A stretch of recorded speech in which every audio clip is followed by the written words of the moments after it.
Hello everybody, my name is Nathan or ELEMENTofFROST, and today I'm actually going to be bringing you guys a really good review video of a really great episode of The Walking Dead. Guys, this is a review video of The Walking Dead Season 3, Episode 15. This one is actually called This Sorrowful Life. So guys, this episode was actually one of the best. I often say one of the best on every other episode, they usually are because all the episodes are pretty much great. But this one stood out a lot. This one definitely made it into my top 3, I believe. One being Season 2, Episode 12, when Rick killed Shane. Another one being Season 3, Episode 4, when Lori and T-Dog died. And now this one, guys. This one, incredible episode. It was amazing, guys. It was amazing. So we're just gonna get right into it. I'm not exactly sure what gameplay you guys are watching. It might be some Dead Island, might be some Walking Dead herd mode. Who knows? Who knows? All right. So pretty much getting right into it now. The episode actually starts off with Rick, Daryl, and Herschel all having sort of a talk outside the prison. And they're kind of discussing, the governor's offer. What his offer was to give up Michonne in exchange that, they would be peace. Now there would be peace. So if they give up Michonne, the governor will stop harassing him. There will be no war. No one else will die. He just wants Michonne. So those were the rules right there. That's what was discussed between Rick and the governor. And now Rick is, confronting Daryl about it. Herschel knew all this time because he's the one that he told Herschel. He was the only one that he told. And now Rick insists that, this is probably the best shot, and,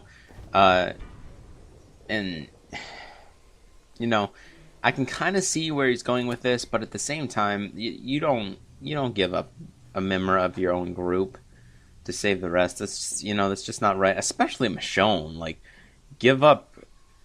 I don't care. Give up Beth or something. Like, who the heck cares about Beth?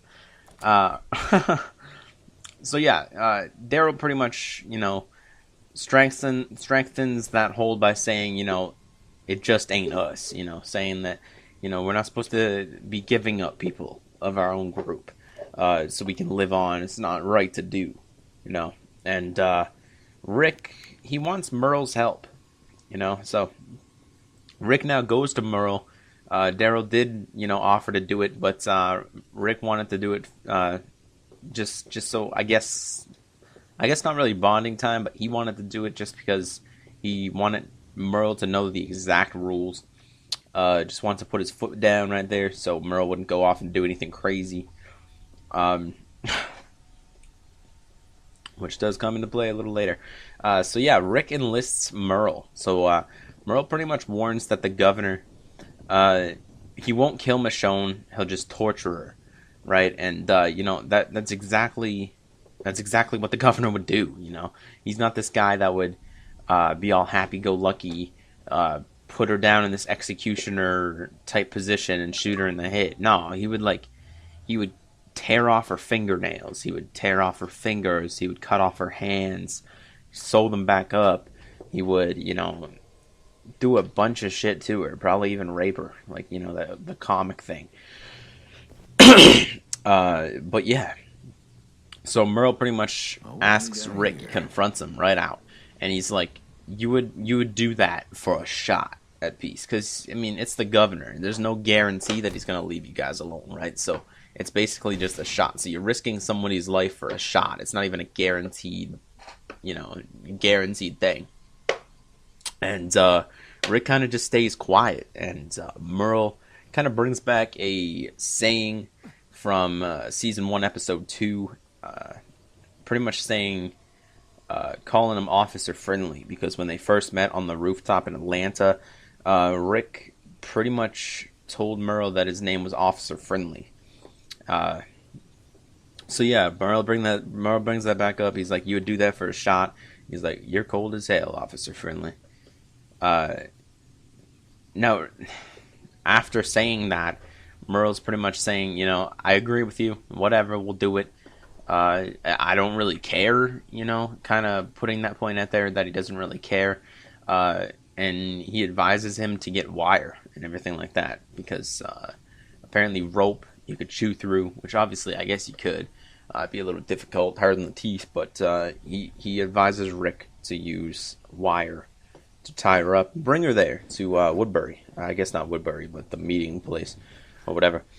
So yeah, the survivors, everybody in the prison, they're pretty much it cuts to a place where all the survivors are laying spike strips, barbed wire in the prison gate, you know, just so that, you know, if the governor actually comes back, they'll be prepared. There's going to be spike strips, there's going to be barbed wire everywhere, so, I mean, they're not going to be able to really get inside of the prison. So, Michonne is out there helping them, you know, covering them from the walkers, helping them out. And Rick kind of looks on, and I don't know, for a minute there, he kind of seen that, you know, she's a real valuable member to the group, but he kind of just brushes it off and goes on his way. So back in the cell block, Carol pretty much confronts Merle and says, you know, are you on our side? Are you with us? And he pretty much sarcastically says yes, no, whatever. He's like, good, because you got to pick a damn side. That's what Carol says. So, you know, there's a little confrontation there. I thought that was kind of cool to interact Carol and Merle together. I thought that was pretty cool. So yeah, back to Glenn. Glenn is still trying to find a way to sort of protect the prison. He's closing gates, chain them together, keep the walkers out of the yard. And Daryl's, you know, he comes over originally asking him to, you know, kind of forgive Merle for what he did at Woodbury. He asks for forgiveness, and he also is helping Glenn at this moment. Still asking him the question. He's helping Glenn tie up the fence, stuff like that. And Glenn points out that Merle pretty much is responsible for the governor's assault on Maggie, and you know, pretty much says that I could forgive him for what he did to me. You know, beating the shit out of me, almost killing me with that walker.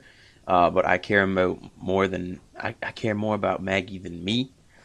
So, you know, there could be forgiveness there in the future, but you know, hey, who knows? I do. You don't, unless you watch the episode. By the way, spoilers. I completely forgot to tell you. All right, yeah. Spoiler alert. Go watch the episode first if you haven't already. Then come back to the video. So, yeah. Now, Daryl pretty much is hunting for Merle. He doesn't exactly know where he is, so he kind of walks around the prison, and gets his way into the boiler room, finally finds Merle there, pretty much confronts him, you know, what are you doing here? And Merle replies with, just looking for some crystal meth, you know. Not big deal, just getting some crystal meth. But yeah, he pretty much says, Merle says that, you know, the group despises him. I think he knows exactly why the group despises him. I think he knows that it's his fault. You know, I think he wants forgiveness. I do think that, you know, he's going to have to do something to prove himself. And he takes that and he does that here in the future of this episode. He really proved himself. All right, so pretty much Daryl replies with that, you know, I want my brother back. And this was an emotional part of the episode. Merle just about to crack, maybe about to, you know, shed a tear or something like that. And he pretty much just shuts down and says, you know, get out of here, man. And then turns away so no one can see him, you know, crying or whatever. By the way, I'm trying to get the Merle voice going too. You know, the scratchy voice. I might have to smoke some cigarettes first, though. Yeah, I don't smoke. So anyway, outside, Rick is pretty much finding a cable to, you know, tie up Michonne, bring her to the meeting for the governor, and you know, he finds a cable. It looks like an Ethernet cable, to be honest with you. I mean, it doesn't matter at all. But just pointing it out, blue Ethernet cable, that's all. All right, so Lori appears on the catwalk, all right? She looks to be in her old clothes before she died, you know, the purple dress shirt, that's unbuttoned with the white shirt underneath. She does look to be pregnant. I'm not exactly sure. Maybe she was pregnant during that time, or maybe this is after she had the baby, and sort of, I guess, didn't really die, but has the baby out of her. I don't know. She looked to be, I guess, heavier, I suppose, but she was definitely in the clothes that she died in. So yeah. Anyway, Rick pretty much, trying to get himself to understand that, he's not there. You're not there. Pretty much, holding his hand on his head, and he's just trying to grasp this idea that she's not real, which she isn't. This is a complete vision, by the way. This is a complete vision. She isn't real at all, and he's trying to grasp this thing, and he can't seem to do it. So he kind of takes it as a sign that Lori says, this isn't the way to do it. You're not supposed to tie up Michonne. You're not supposed to sacrifice a member of her group. So he gets just fed up. He throws the cable away and just leaves. Back in the cell block, you actually heard Herschel's prayer when Rick was doing this thing. Threw away the cable and everything like that, and he walks into the cell block. Herschel gets up from Maggie and Beth. They were all sitting at a table and they were praying. Herschel gets up and says, I can't, Rick, what you're about to do. And Rick pretty much shuts him down right there. He says, I can't do this, I won't. Just says that, kind of beats Herschel to the punch, I guess. Herschel's still trying to convince him not to do it, and Rick just comes in and pretty much says, I can't do this, I won't do this. It's not going to happen. But someone forgot to inform Merle that it's not going down, people. It is not going down. So he gets himself all prepared. He gets this wire. He gets everything good. Everything ready. And he takes Michonne down into the tombs under a pretense of clearing out the walkers. So he tries to, clear an exit for the building, just in case they have to, quote, get out in time. So when Michonne is just about to kill a walker, he knocks Michonne out with his, I guess, hand thing. The big wooden, sort of pirate leg on his hand. Anyway, knocks her out with that, and pretty much drags her to the boiler room, binds her wrists with, I believe it's telephone cord that he just stripped down to the wire, and sort of has this finger thing going on too, so that she can't pick the wire apart with her fingers or anything like that. Has this finger thing going too, so she can't even use her fingers. She's pretty much just screwed. So yeah.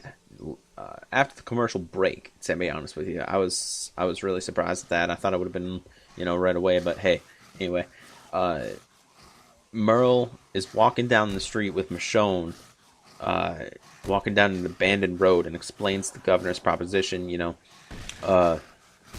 saying that, if we turn you over, there will be peace.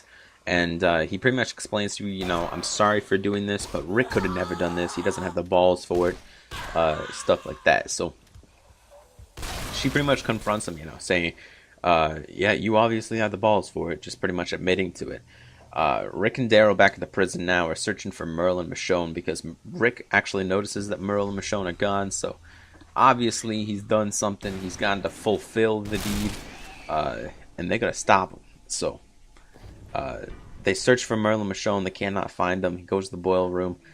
Sees reminiscence of some sort of wire telephone cord, and he concluded that Merle abducted her, obviously, and he's about to go after him, and Daryl just pretty much shuts him down. He's like, you can't track for shit, and Rick suggests that they're gonna both go at the same time, but no. Daryl just shuts him down right there and says, no, I'll go alone. You stay here just in case anything happens with the governor. You need to be prepared, and you need to protect your family, and I gotta protect mine. So I thought that was really cool of Daryl to do that right there. I thought that was really, really cool. So yeah. Anyway, back to Michonne and Merle. Michonne is still trying to convince Merle to, let him go. Let her go, I guess. Anyway, trying to convince Merle to let her go. And trying literally everything in the book. Bringing his brother into it, Daryl.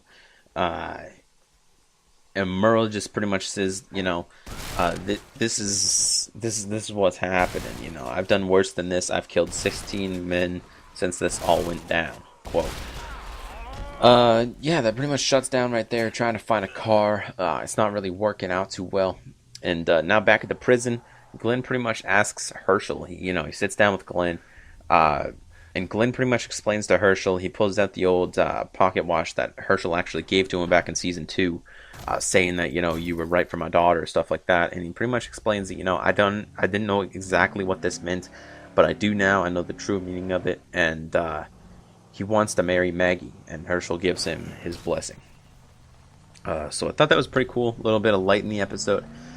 Pretty sweet. Now back at the abandoned motel, Merle and Michonne still trying to hotwire a car, get a car going.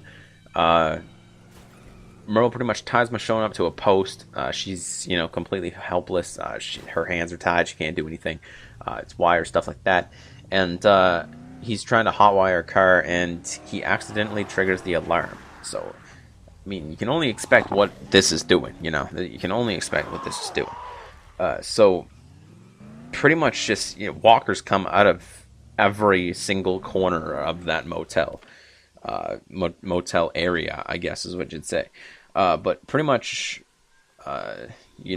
Michonne takes down 2 walkers. One she kicks down, steps on his head, squishes him kind of like a balloon popping or something. Another one she ties around a post with a wire. Very clever. Ties around a post with a wire. And pretty much decapitates that walker with the wire. Merle gets up, shoots a couple in the head, cuts the wire from Michonne. Michonne's hands are still tied, but there's just not that big long wire anymore that he can lead her. So they get in the car, they drive off. He did stop the alarm, thank God, or they would just be bringing this entire alarm type thing down the road with them. That wouldn't be too well. So yeah, in the car, pretty much Michonne is still trying to, get Merle to release her, telling Merle that the prison group would eventually have welcomed him, but he chose to be an outsider. The prison group would have eventually welcomed him because he has skills. He does everything. He can do everything. That's what he is. He has military experience. He's a really good asset to the group. He would eventually prove himself, but he chose otherwise. So he calls her an outsider too, basically because they wanted to give up Michonne in order for them to be safe. So she's definitely an outsider there. And pretty much says, she replies to him with maybe, but once the governor is done with me, at least I won't have to live with myself. Now back at the prison, Glenn pretty much scans a group of walkers at the fence, trying to exactly find out who has a wedding ring, maybe, for Maggie. Kind of creepy, but hey, it's what you gotta do in a zombie apocalypse. You want to get married? You have to take it from a zombie. So he pretty much cuts off the 2 fingers off this lady zombie, gets the ring, probably, I presume, cleans it all up. If not, that would be weird. But anyway, pretty much back in the car now. Michonne wonders why Merle wants to help the governor when he's the one who turned Merle into a killer. She really wants to know this, and pretty much confronts him by saying, we can go back. And Merle pretty much stops the car and says, I can't do this. I can't just go back. I got to do something. And what this pretty much means, he has to do something to prove himself in order to go back, because he's tired of being this outsider. And so this is what he's trying to do. So he releases Michonne, and he says, look, you go back. Get ready for what's next, because I gotta go do something. So he sets her free, gives her her sword, everything, drives off. Daryl runs into Michonne. He went off to go track Michonne, and Daryl runs into Michonne when she's on her way back to the prison, and she told him that Merle let her go, and he tells her pretty much not to send help when she gets back to the prison. Don't send help, and goes on trying to find Merle. So back with Merle alone. This is an alone scene. Merle pretty much is at this bar type pub type thing, and Merle's drinking a bottle of whiskey, and he starts the radio, opens the windows, gets all these walkers to follow him, I guess, sorta. Just gets all these walkers to follow him completely, and he eventually arrives at the governor's meeting spot, and he jumps out of the car, I guess Hollywood style, I suppose, jumps and rolls, and pretty much lets the car roll on with all the music playing and the walkers following it. Okay, so he goes off to the side, gets into a building, gets set up with his assault rifle, and Merle pretty much opens fire. The governor's men were attracted to the car and everything like that, so they went over there, and they seen the car that was obviously playing loud music, and all the walkers were following him, so they started opening fire on all the walkers to try to get rid of him as fast as they could before anyone got hurt, and Merle opens fire. Okay, so Merle pretty much is trying to... I take this as Merle is trying to take out as many people as they can in order to give Daryl a good life. Okay? He's not thinking at all if, he's going to die. He's not thinking at all about anything. Okay? But... he's really thinking about his brother. He's thinking about proving himself to the prison group, trying to keep those guys safe, and he's just trying to do this to prove himself and to give his brother a better life and a chance to survive. Okay, so this is what he's doing. So he's trying to take as many people out as he can, and he actually shot Ben. The governor was out in plain sight. Merle had a really good shot on him, and Ben walked in front of the governor, and Ben got killed. Yeah, Ben got murdered. Ben just got owned. The governor's still alive. He had a really good chance to kill the governor. Damn it, Ben. Damn it. Why did you have to do that? Why did you have to just go jump in front of the governor? Anyway. But yeah, pretty much... after this, Merle is still trying to shoot the governor and then gets interrupted by a walker inside the building that he's in. He pretty much takes the walker down, ends up tackling him out the door, and sort of gets seen. So the governor's men jumps on Merle. They just start beating the shit out of him.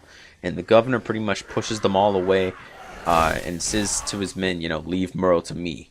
He's mine. Sort of thing. So he takes Merle, he throws him back inside the building, closes the door, and they're in this big scrap. Okay, governor's mostly getting all of these good shots in because Merle just got beat the shit out of from his men. But the governor's getting all these good shots in, and Merle's trying to push his face away from him. So he kind of gets his two fingers, which is his pinky and his ring finger, inside of his mouth. And the governor, man, oh my god, he just bites down. He just bites down. He bites his fingers off and he spits them towards the camera. That was just ridiculous. I did not expect that at all. That's a little gory for TV, but AMC lets a lot of stuff go, which I think is a really good, really really good thing for this. For Walking Dead, it's a zombie show. There has to be gruesome stuff. I just didn't expect that. So not only does Merle missing a right hand now, he's missing his two fingers.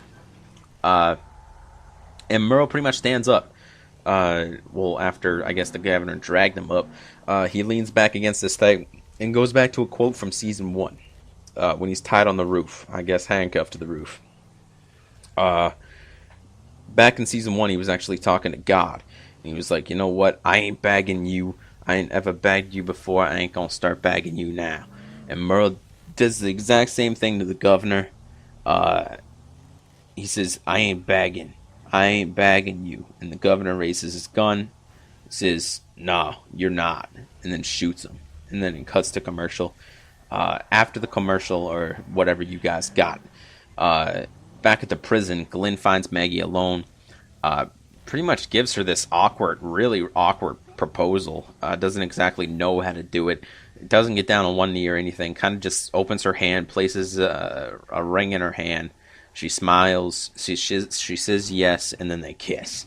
So, I mean, Merle's death is lightened up by, I guess, a marriage. Anyway, so now Rick is gathering the group together and pretty much says, you know, I couldn't sacrifice one of us for the greater good because we are the greater good. And he pretty much says that, you know, we die, the way we live and the way we die, it's not up to me. I'm not your governor. What I said last year before the farm, you know, that one night after, or whatever, this isn't a democracy anymore. That doesn't stand anymore because I ain't your governor. He says, you know, the reason we're still alive is because we did it. I didn't do that. We did it. So we choose to go. We choose to stay. We stick together. And then pretty much says that, you know, it's back to a democracy, or I guess it wouldn't be Rickocracy, but it would be democracy. And pretty much says, you know, we're going to put it to a vote. We stay and fight, or we can leave. And then ends it there. Now he goes up to the guard tower and actually sees Michonne making her way back to the prison. So, you know, sees Michonne without Merle, without Daryl. Just sees Michonne, and he's kind of wondering, and, you know, he doesn't exactly know what to think. So, cutting off to Daryl now, he makes it to the meeting, the governor's meeting houses. That didn't really make sense, but he makes it there, and goes over and kills one walker, and then glances up and sees his brother.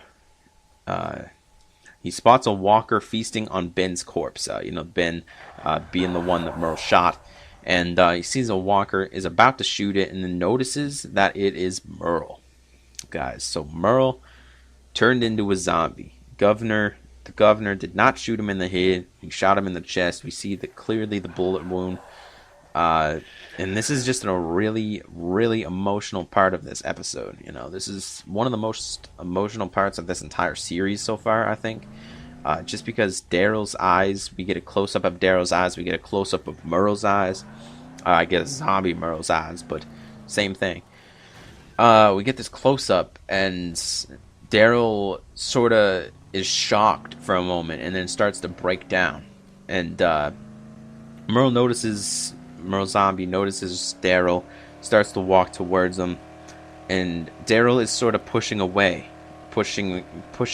away, going back to his abusive childhood, like, no, I'm not fighting you, you're my brother, I don't fight you, that's not what I do, that's not what brothers do, I don't fight you. And Merle tries to attack again, and Daryl just breaks down, starts pretty much crying, and Daryl stabs him in the chest, I guess sort of in the neck type area, somewhere up there, takes him down to the ground, just breaks down and just goes crazy with stabbing his brother, Merle. And there's really no way exactly to explain the emotion of this scene. You just gotta go watch it yourself. It's kind of, I don't want to say disturbing, but it's really hard to watch. You know, they've been building this thing for 2 seasons to get these brothers back together, and you know, they finally did, and now Daryl loses him again. You know, it sucks that Merle died twice, but that's how it went down, guys. So Daryl, the episode ends there. There's nothing left to that. But there's only one episode, guys. Only one episode left of season 3 here, which is season 3, episode 16. Welcome to the Tombs. So you can only expect what that is in the preview. The governor and his group are actually breaking into the prison, going through the gates, everything like that. Shooting noob tubes. They get newbie up in here. But that's pretty much it for the preview. Welcome to the Tombs. That's the season finale of season 3. I expect that we won't be back until October. One episode left, one review video left, and yeah, hopefully you guys will enjoy that when it comes out. So yeah, I really hope you guys enjoyed this review video of season 3, episode 15 of The Walking Dead: This Sorrowful Life. Merle is gone, guys. It sucks. I know. We gotta move on. It's probably gonna be a little hard, but Merle's a badass. He went out a badass. I'm going out a badass. Talk to you guys later. All right. Peace.